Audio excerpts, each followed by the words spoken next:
Hi, this is Tranisha Cottrell, and today I wanted to talk about the lion. I was gonna call it like the lion's den or like do some kind of cute little saying or something like that, but then I was like, let's just keep it on the message and just allow God to use me however He intends to so that I can hopefully either inspire or speak life into someone, or my story can be used as a testimony in some sort of way or something. Like, so at least what I've learned for the day, I can give that information to someone else and they might be able to implement it in their life. So I know I keep going back and forth between this room and the other room, and I'm trying to get the position of this camera right, but this is just, it is what it is. I only have a little bit of time. Like I said yesterday, I don't know what's going on, but like, it's like time is just rolling by.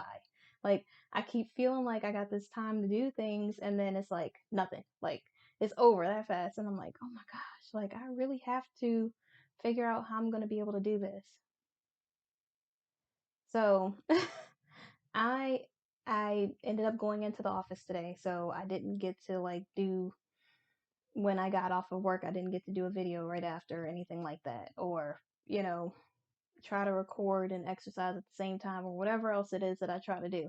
And so, so and you haven't seen that video. You probably just seen me before or after, but I have tried and it's not easy. And so, so I just had to try to, because it's already hard for me to focus most of the time because I'm thinking of so many different things. And when you ask God to give you like an idea or to direct you or to show you like what he wants you to do in your life, sometimes there's so many ideas. Like if I'm thinking, I don't want to be of lack of anything, and I really just want to be able to use whatever it is that God is intending for me to use to bless his kingdom.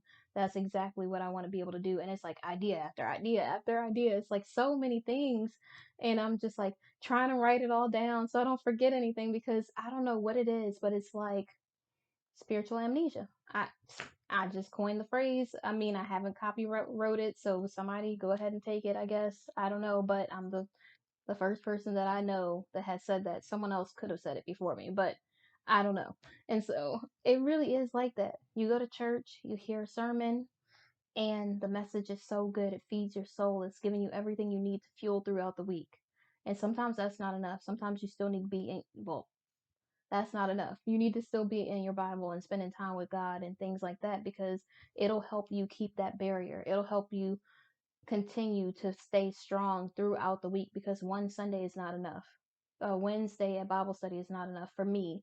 I need as much God as I can possibly get so that I can have every kind of armor, every type of ammunition that I need, so that I can be everything that I need to be for the week, so I can be stronger, so I can be better, so I can stay present in his word, so that I can be a good soldier, so I can be picking up my cross every day. Like, I really need to make sure I have everything I need, every weaponry, machinery that I need, so that I could be a good soldier for God. And so, so I really I really want to make sure that I'm doing everything that I need to do. I really do. And you're probably wondering, like, what is this thing that I have on? Believe it or not, and don't judge me, but I was getting ready for bed and I was about to put on a giant t-shirt, and I said, you know what? I'm going to make this scarf into a shirt. And so I did. And so this is really a scarf. It's not a shirt, but it looks like a shirt. And so for everybody that's wondering, and when you see me like come up with all these different ideas and things. And so what I did was I made it kind of like a shawl. So it's like off the shoulders a little. I mean, like the shoulders are on there, but it's like around, and it goes in the back. It covers the back, and then I have it crisscrossed in the front and tied to the back.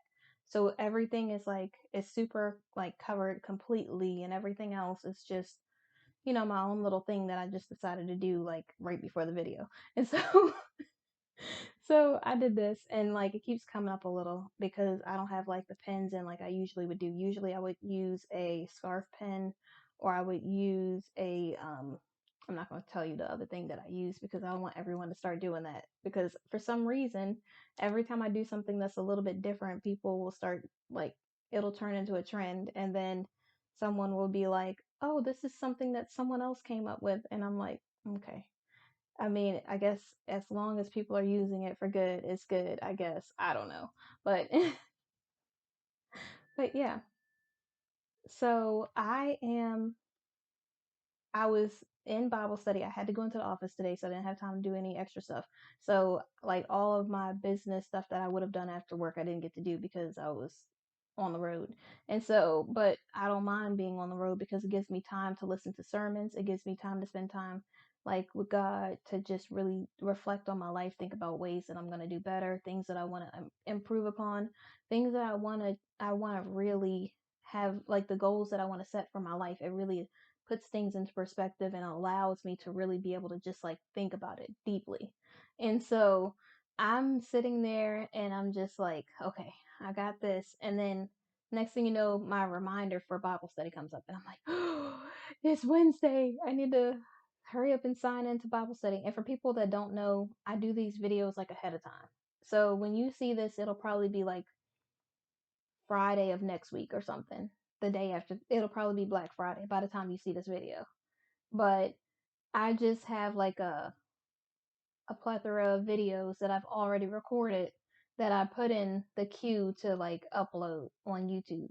So when you see it, you might be hearing about something, and some people will be like, "Is that video about me?" And I'm like, it's like I'm telling the future or something. But no, it's really not about that person. It's about someone totally different. But the thing is, the videos are so like they're not random. I put them in order for the most part, unless it's like my birthday or something like that. And I just wanted to say it's my birthday, or if it's like an issue that happened on that day, then I try to put it that specific day. But other than that, these are all videos that are pre-recorded, like through my journey, that I'm putting in the queue, like in order, in chronological order. And so so when you see this, for the people who do think that the video is about them, it's probably not about you because that happened weeks ago or something. So so don't feel like, it's like a attack on you or anything like that. Usually I'm always just using my life as an example. It's not because I want to make anyone feel badly or call anyone out or anything like that. It's really just for the glory of the kingdom and for just educational purposes or whatever else. So, so Bible study thing comes up and we're talking about the adversary. We're talking about like who he is, I think. We talked about what he where he came from or something and what he does or something like that is what it was. It was like three different things. And we're going into the message, and I wanted to I thought about this as I was in Bible study because I feel like it's important to say it, especially for people who are new to their religion or whatever else, and they want to learn more about God and Jesus and whatever else, or they feel like when they hear my message, they really want to know like what it is that I'm talking about. And especially if I say something that does inspire or motivate or it speaks life into someone, or they feel like it's something that touches their soul or their spirit, I really want them to know where it comes from and not to just be that person that just assumes everyone knows what I'm talking about. So I try to break things down for the most part because I want to make sure that people have all the information or as much of the information as I can give them because I don't know everything. But the things that I do know, I try to at least tell. I try to at least expound upon it. So so when I talk about Satan or the devil or the adversary, those are all the same people. So I believe it goes this way. So in the Old Testament, it was always Satan. In the New Testament is when you will see the word devil, which devil and Satan are interchangeable. And when you hear people say the adversary, they say the adversary because Satan is the adversary of God, because he wanted to be God, because he wanted to try to start a rebellion and then got cast down like lightning from heaven. So whenever I say any one of these things, it's all the same person. I mean, it's all the same whatever. And so I really say it in reference to the test, or not the test that God gives, but in reference to the temptations that the adversary will try to give you or try to put in your way, like whether he gives you a distraction before your destiny or whatever else it is, like he will always try to manipulate you and lie to you and try to prove that God's a liar when really he is. He will do whatever it takes to get you off your game, to position you away from your purpose. That's all his intent is. And he's not like really good at coming up with different things. Usually it's the same tactic over and over and over again. If it's worked before, he'll keep using it over and over again. It might not look the same in every area that he does it, but it will be the same thing. Like, let's say, for instance, I struggled with patience. So, in one area, he might try to have the person in front of me in traffic stop abruptly over and over and over again, driving like 15 miles per hour in like a 55 or something. And I can't go around at all. And I'm like, whew. In the past, it might have gotten to me. Maybe a little later on, it might have annoyed me, but not, and it might have made me feel a certain type of way, but it didn't really get to me. And then the next thing you know, like he'll do something a little bit more, and it might be something where it put my life in jeopardy because the person was driving like sporadic. They were driving like really crazy or whatever, like all out of the way across the line, doing the most, like stopping, going fast, like whatever else, and almost causing an accident. And so my patience was being tested in all of those areas. But instead of him doing the exact same thing, he would do something a little bit different just to try to make you out come outside of what your religion is, come outside of you being a good person who's leading in love and kindness.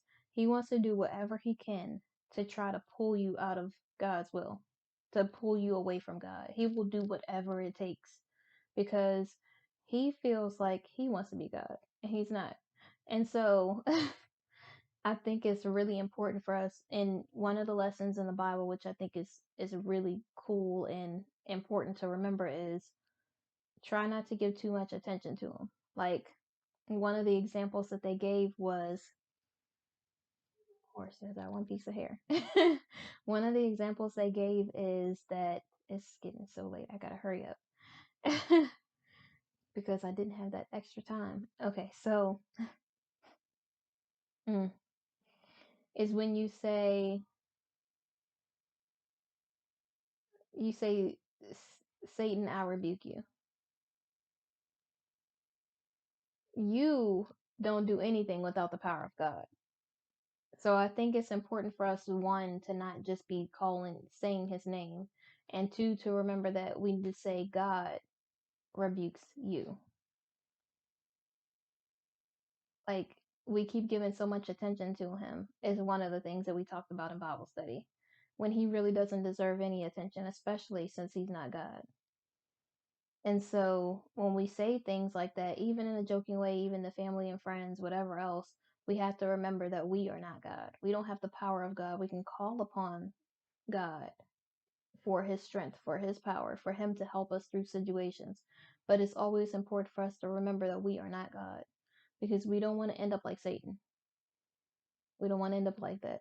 We don't want to, I know I said it like that, but seriously, we don't want to be him so badly that we feel like we can do his job, because we can't. We are just humans. And so it's important for us to remember who God really is, and to know that he is the one that's doing these things. It's not us that's making this money, because money is going to be there regardless. But God can bless you with abundance, whether it's faith, whether it's money, whatever it is. He can do all things. We can do all things through Christ who strengthens us, and he can do everything, like anything. So when we idolize certain people or things, it takes away from the blessings that he could give us, because nothing comes before him. And so another thing was that I think the example that they gave was when Satan was cast from heaven, because after he led the rebellion. And it was like a way to show us that we never want to get so big that we feel like we are God, because we're not. And I know I said that, but Wanted to bring it full circle. Okay. And then the last thing that we talked about Bible study, which made me think about this lion title, is we got to the end of the lesson and the pastor said something like, Satan is like a lion. Just like with Adam and Eve when he was in the jungle or in the forest, whatever you want to call it. It was always trees anyways, probably then because nothing was open like that. I don't know if it was or not. But I'm imagining like back in the day before there were buildings and there's probably rocks and things and there's probably like a bunch of trees here and there. It's probably spaces in between, but let's say Adam and Eve is in this area that's like a tropical island or something, and they just have everything that they need, and the only thing they can't do is just go to this one tree. But of course Satan tries to tempt them because that's what he does, because he wants you to disobey God. And so so he said that he was just like a lion, just like with Adam and Eve with the serpent. And so he will lay in wait, waiting for you to be vulnerable enough for him to take advantage of you. He will do whatever it takes to try to manipulate your mind so that you don't focus on God. He will do whatever it takes to try to get the weaker vessel to give in to him. Whether it's the lead not stepping up and saying, "Hey, no, we're not going to eat that because we don't know we know that we're not supposed to be doing this." Or if it's the woman who is just saying, "Well, come on, let's just go ahead and try it," when you know it's wrong. And so we really do have to make sure that we are aware that Satan does not play fair. He's laying in wait just like the lion. And the pastor said one thing that we don't realize about lions is that they're nocturnal, that they can see really well at night. And even when they hunt during the day and everything we know about lions hunting their prey and laying in wait and things like that, but they also could hunt at night. They can see at night. They can literally, while their prey is sleeping, attack them. And I feel like, ooh, okay, I feel that. I got a whole revelation off of that. While we are sleeping on our purpose, while we're sleeping on the gifts that God's given us, while we're sleeping on all the things that's happening in our life that we should be really appreciating in the moment today. He has us focusing on what's going to happen tomorrow. Well, we didn't do something right. We made a mistake. So now we can't do better tomorrow. He really makes us feel like the one decision that we made is going to make the biggest mistake of our life turn into our destiny. Like that's going to be the only thing that we could ever be, when really God has better for us. He has so much more than us. We keep sleeping on God's promise and pretending as if he is not a man of his word, when God does everything that he says he will do. God took me from nothing, from really being like super depressed and sad and miserable, to a woman who loves speaking life into people. What's to someone who loves to be happy, to someone who sees the joy in a lot of different things in my life. Even when I'm in a mood, I still know all about God's grace and his joy. He he really does lay in wait for a vulnerable moment, because he's not strong enough to attack us at our strongest point. He knows that he's no match for God. No matter what he does, the fight is already won. If we stick with God, if we stay obedient and we sacrifice and we do all of the things that God intended for us to do, we can do anything in this life. The only thing that's stopping us is us. We we're so smart, and we're ever evolving and growing and learning and becoming better people, and expanding our minds and our horizon, and technology is growing. But yet when it comes to the basic principle of following God and being obedient to his will, to his word, we we overanalyze it. We start to have doubt. We start to use cynicism instead of optimism. We start to be over analytical instead of being being present, instead of being hopeful, instead of having everything that God has already given us, and leading letting us be faithful and hopeful, because we don't have to see how the outcome's going to come, because God always comes through. He mm-mm-mm. he The way that Satan moves is real slimy and manipulative. And we've had a lot of people in our life that move that same way. It's because Satan's got a hold of them. Sometimes it's just the spirit that is on them. Satan is just a spirit, a negative spirit, just like the spirit of Jezebel, just like all those other things. And let me reiterate and elaborate and to try to clarify that Jezebel doesn't just mean sexual. Jezebel means that thing that's making you want to do the wrong thing when you know what the right thing is to do. I feel like I have to say that because as Christians, as people, we always believe that that's what it means. Like, oh, she's a Jezebel. And I even heard a pastor say once, men can be Jezebels too. They could. They can try to manipulate the situation and, they know what the right thing is to do, but do the wrong thing as well. We don't have to just look at someone who's beautiful and assume that they're Jezebel just because they're beautiful. We don't have to assume that this woman is like that. And then here's another thing. I'm going to be the only person that says this, but I really truly feel this way because I have compassion for other people. But when there is that woman that that's loose, or that woman or that man who is really just like has no respect for their body or whatever. And I'm not getting on people because I don't know what you've been through. And that's the point. We don't know what they've been through. Most women that are doing stuff like that have been through some kind of tragic, traumatic event. So while you're sitting there judging them, saying, oh, they're with everyone, they're doing this and that, how about we have some compassion for that person and really figure out what's going on with them and really, really truly lead with love and kindness and see how we can help them? Because maybe they're so used to everyone constantly judging and saying that they're this type of person, they haven't had the chance to be somebody else. How can you go against the grain and be better when everyone expects nothing but the worst of you? How can you ever even imagine being able to change when all anyone sees you as is loose, or all anyone sees you as is this type of person? And I know we want to say, oh, we don't really care about what people say, but when people have their opinions of us, our name is really all we have. And so, and I'm not saying that to disregard God at all, because God is number one. I'm saying that because we really do have to understand that all of these tactics that the adversary is using is working on most people, because we are so smart and non-smart at the same time. I want to say dumb, but I don't want to really be rude and nasty like that and say that kind of nasty word.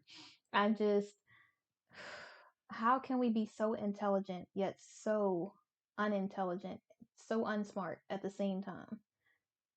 Because how can we think of all of these cool things, all of these devices, all of these electronic devices, all of the things that we're building in the world, but yet when it comes to the common sense of the fact that kingdom life is the best life, the fact that God is going to take care of everything, the fact that we don't need to idolize anything, the fact that if we seek God first, everything else will be given to us. We don't have to want for anything. Like, we are of lack of nothing because God is the God of abundance. It's that simple.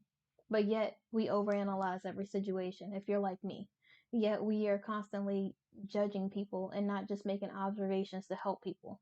Yet we're constantly being rude and nasty to someone because they were rude and nasty to us, when we should be treating people as we would treat ourselves, loving our neighbors. We we do all of these things, being so smart, yet not being well versed in the Bible, while not being well versed in our religion, in our faith. And I know nobody's probably going to listen to me, and I understand.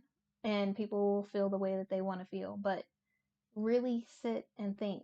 Really think about what's going on in your life. Think about, for me, even the cynicism that I had. I didn't know that me always thinking of the worst outcome and how things are always going to screw up or people are never going to treat me right was all Satan. But of course it's Satan. God would never want me to be hopeless. He would never want me to only settle for less than the best. God would never want me to disrespect or dishonor myself just because everyone else is doing that. God would never intend for me to not be loved the way that Christ loved the church. He never intended that for my life at all.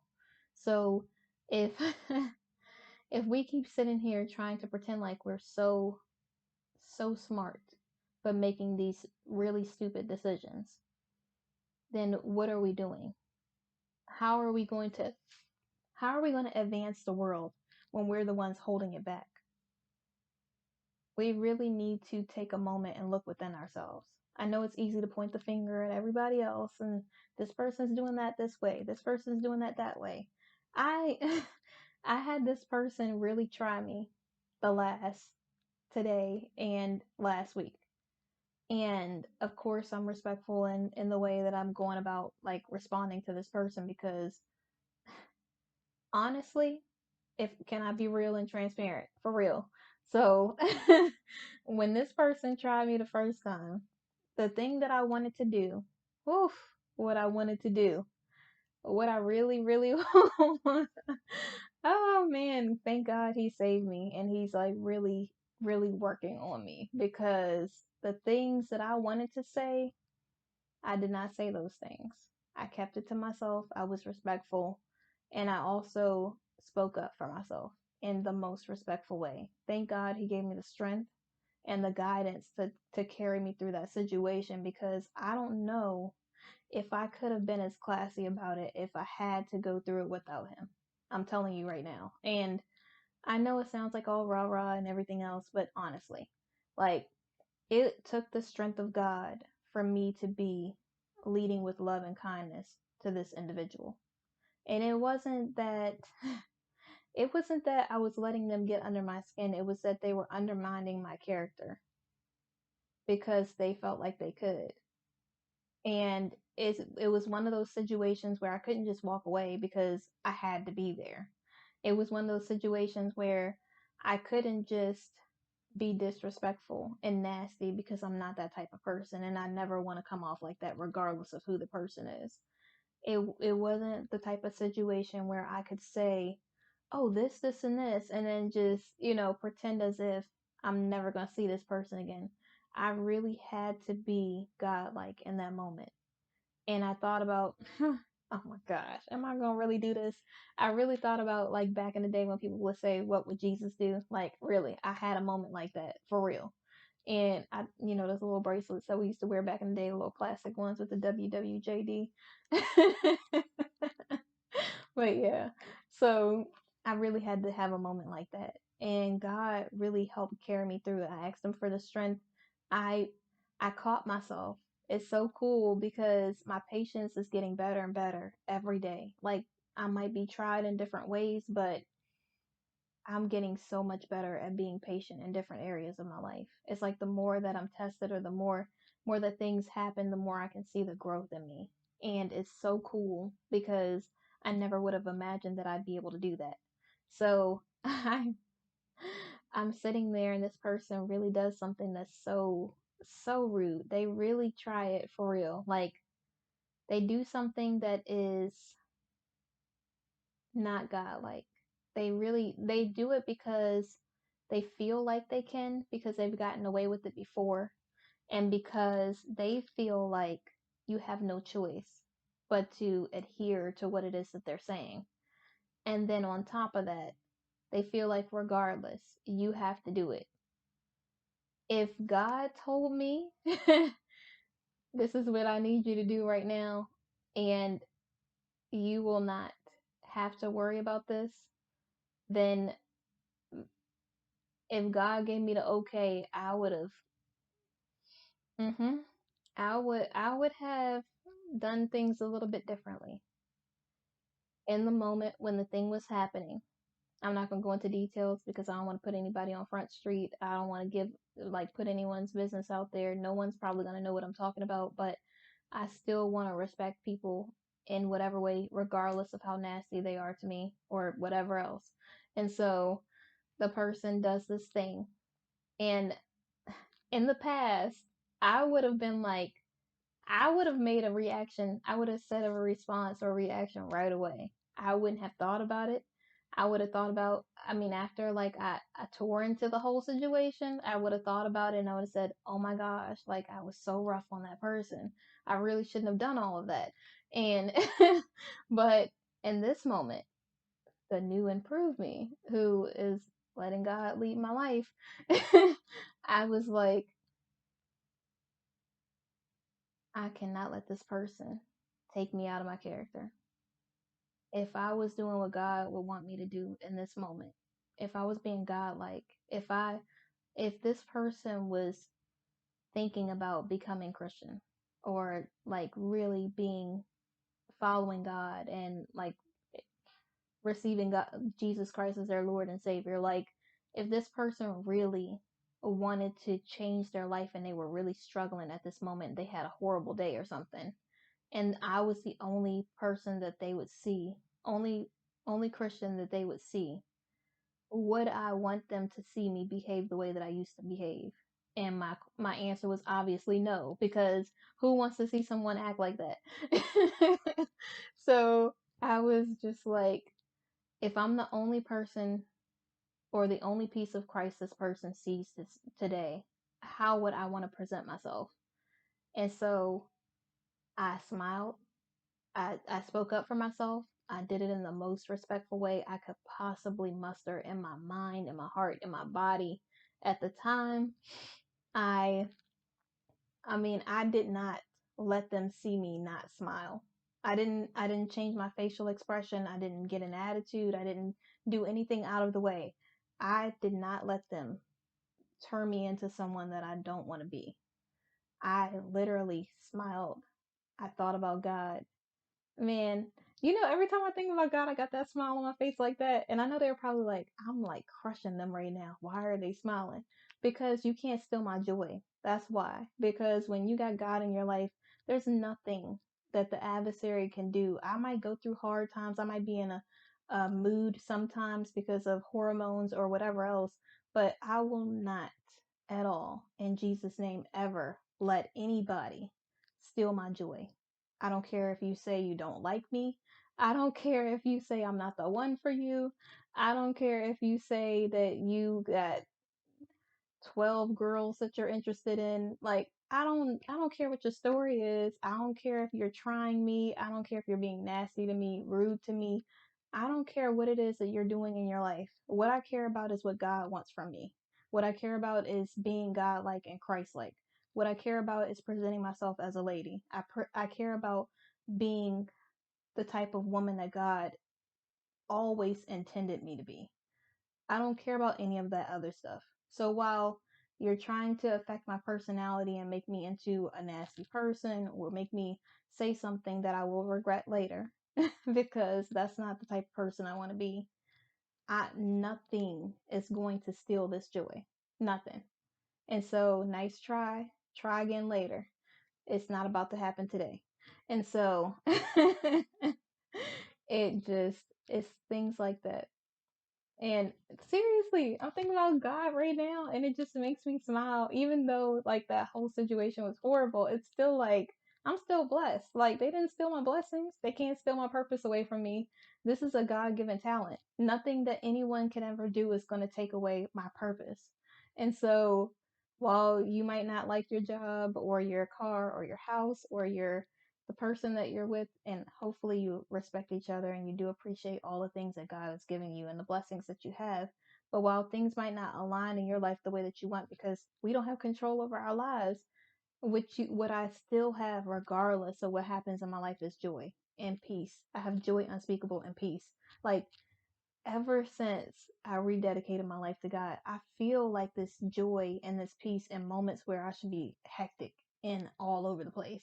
In moments of my life where I should really be falling apart, it's just like I'm fine. Like I know that what happened was bad, but it's just like, okay, God's gonna work it out. I don't know. Like yeah, I have moments where I'm in like the mood or something like that, and it's just because I just am in my feelings in that one moment. And even being in your feelings is all Satan too, trying to play on your insecurities and make you doubtful of what God promised you, because he wants you to feel, he doesn't want you to be a testimony to someone else. He doesn't want you to share your story. And here's a thing that the pastor said the other day that I think will help somebody else. Your testimony isn't being used for God's glory until you tell it. If you keep your testimony to yourself, it's not profiting anyone. And that's why you don't feel like it's at its fullest potential. So every time you hold in a testimony, it's not giving any, like, you're not acknowledging the kingdom of God. You're not giving God all the glory that he deserves, because he didn't put you through all that pain or all of those things just so that you could be miserable. He did it for a purpose. And so I just every time I think about God, I really do smile like this. I hope that I'm not gonna smile like this when I get in a relationship. I don't know why I'm doing this, but I did it, and so now I'm not gonna edit it, so it's gonna be in there. But I hope that one stop doing that. I hope that one day when I do meet someone that God sends into my life in that way, yes. So I had to pause for a second, but it happens every time, and I'm still doing it. I hope that one day when I meet someone that God intends to be a part of my life, that is in a romantic way, that they make me smile like this, that I really do feel appreciated when I'm with them. And I feel like I'm not going to feel like I do when I'm in my purpose, probably. I don't know how I'm going to feel, but I just hope that we really do respect and honor each other, if that makes any sense. And I don't want them to be the type of person that tries to crush me because they don't want me to be, in my purpose, or they don't want me to be successful, or they feel like threatened because I'm a person who has a lot of strength. And I don't mean strong in a way like where I just am the strongest person ever. I just mean like because of the things that I went through, it's made me stronger. Because of me having God in my life, I'm strong. And in areas that I'm weak, he's strong enough for me. And so I just hope that person will appreciate my purpose and really know that just because I am successful ish, or just because I know what my purpose is, or because I I know who I am, that doesn't make them any less of a person, or make them feel like they can't be a lead or whatever else. And so I think it's going to take a certain type of person, like a real special person, to be able to do those things, and I'm here for it. And so Jesus name. So, in conclusion, when you are walking through life, make sure that you're not walking into the lion's den. Don't allow cynicism, all of those negative thoughts, to take you out of your purpose. Do not allow yourself to fall asleep and not take advantage of your purpose, because Satan wants you to sleep on your purpose. He wants you to sleep on the blessings so that you can't be grateful, so that you can't see the positive outcome, so that you can't see how God is blessing you, so that you can't see all of the great and wonderful things that God has for you in your life and be able to do it. The only thing that's stopping us most times is us. We're the only ones saying those negative things, having it replay in our mind. We are the only ones who are sitting there saying, well, God did it for them, but maybe it's not for me. Or maybe God forgot about me. God never forgot about you. He has a special something for every single one of us. It's not going to be the same as the person next to us, so stop looking at them. Like, don't just base your life on somebody else because you think, oh, they have the perfect marriage. You don't know what's going on in their house. I always say that because it's true. And the people who can look the most perfect, like that one couple that broke up, it's nothing is ever what it seems like. And I hope that when you are in your relationship, you really respect and honor each other. You respect the people that you're with. You respect your family and your friends that really love and care about you, that you're giving your time to people who actually love and care about you, and not just someone who doesn't respect your time or respect you in general. I hope that when you are in a relationship, that you really do respect the person that you're with, that you always remember what drew you to that person, and that you continue to live like Christ, to try to be like God. And I'm gonna close with this and think, what would Jesus do?